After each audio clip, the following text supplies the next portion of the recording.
5 days on the Weaver navigation. After leaving the boat lift, Moonbase 5 turned right and headed in a westerly direction. The first bridge we arrive at is the Winnington Swing Bridge, built in 1908. Acting captain for the first leg of the journey was First Mate Carroll. The First Mate excels in confidence on the river due to the wider open spaces.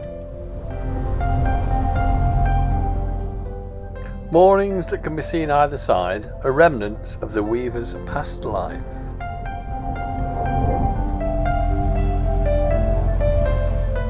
Sitting on the port side are one of the many sluices down to the River Weaver.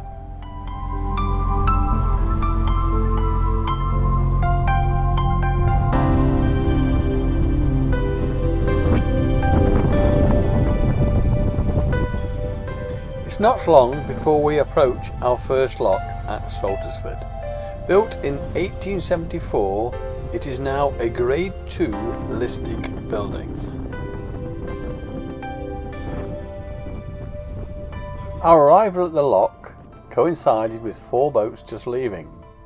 All the locks in the navigation are manned and all only require a phone call to arrange passage. Hello! That was good timing. All the CRT lock keepers are extremely friendly and will offer all the advice that you require to transit their locks. Passing an interesting boat on our port side, which we later discovered was being used as a liveaboard by a couple. Unfortunately, just after this clip, the heavens opened, so filming had to cease for a while. Approaching Acton Swing Bridge for our overnight mooring, we saw in the distance a large boat, which turned out to be the Daniel Adamson.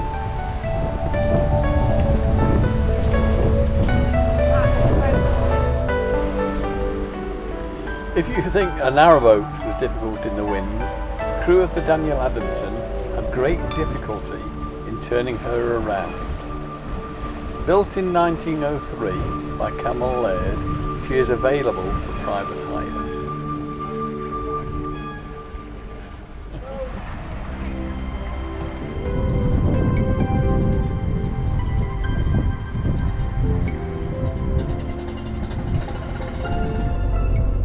Our second day, the weather was far improved and the scenery was absolutely beautiful.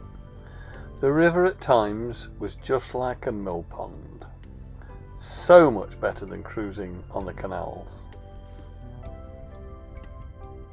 On approaching Dutton Lock, you first pass on the starboard side Dutton Horse Bridge.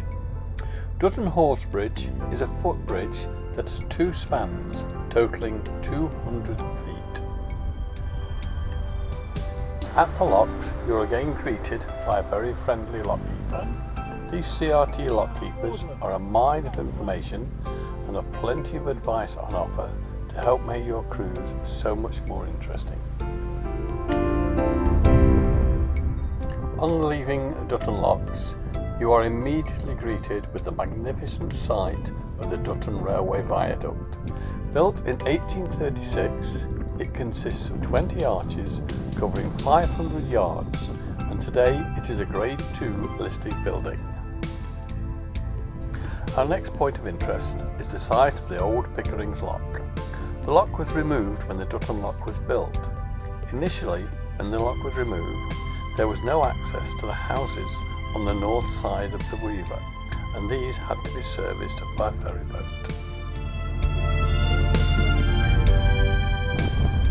The navigation continues through some beautiful countryside, although it's not long before we approach the remote mooring known as Devil's Garden.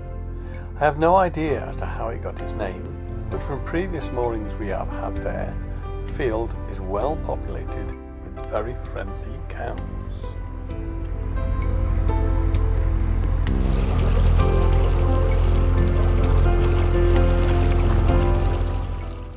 Let's now take a minute to enjoy the peaceful countryside.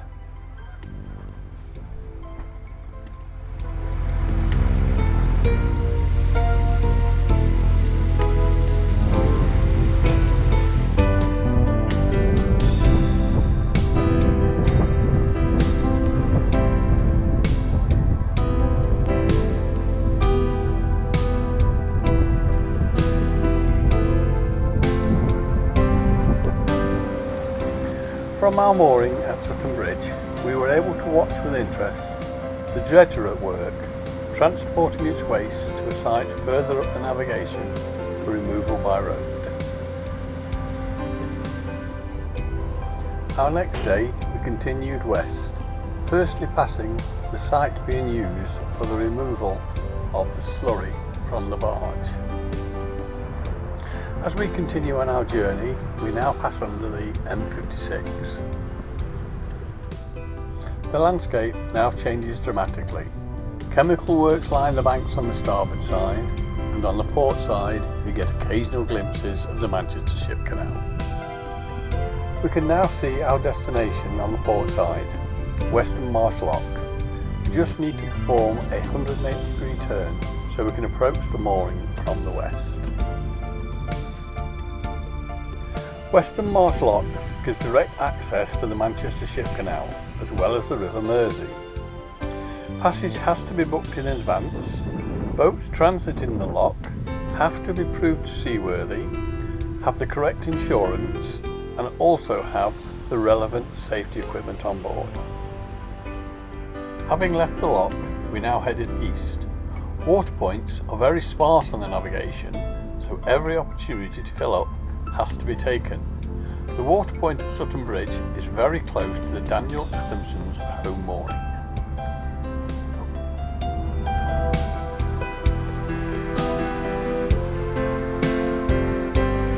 Our return to Dutton Lock unfortunately didn't coincide with traffic coming in the opposite direction, so that meant we had to wait for the lock to be emptied.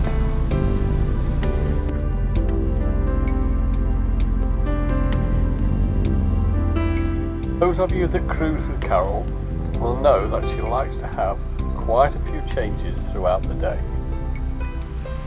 Our return to Saltersford Lock passed without incident, but yet again we were the only boat in the lock.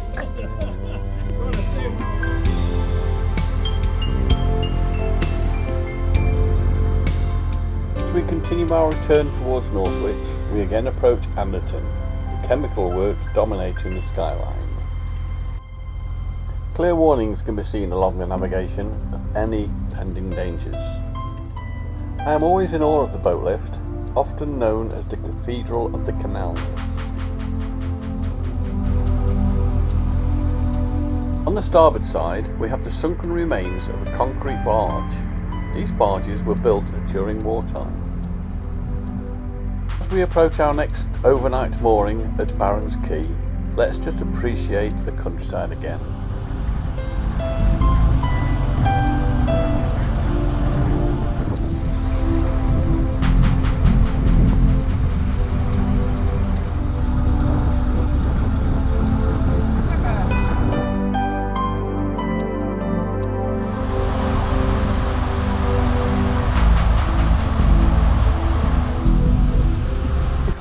We took a short trip down towards Hunt's Lock to look at some of the larger vessels that were moored in that area, passing the famous Yarwoods boatyard.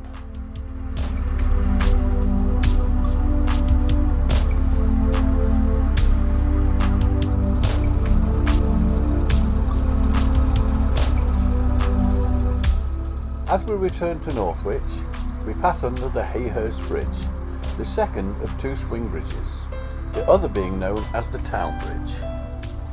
Barron's Quay, the town's main visitor moorings, it is ideally located and very secure.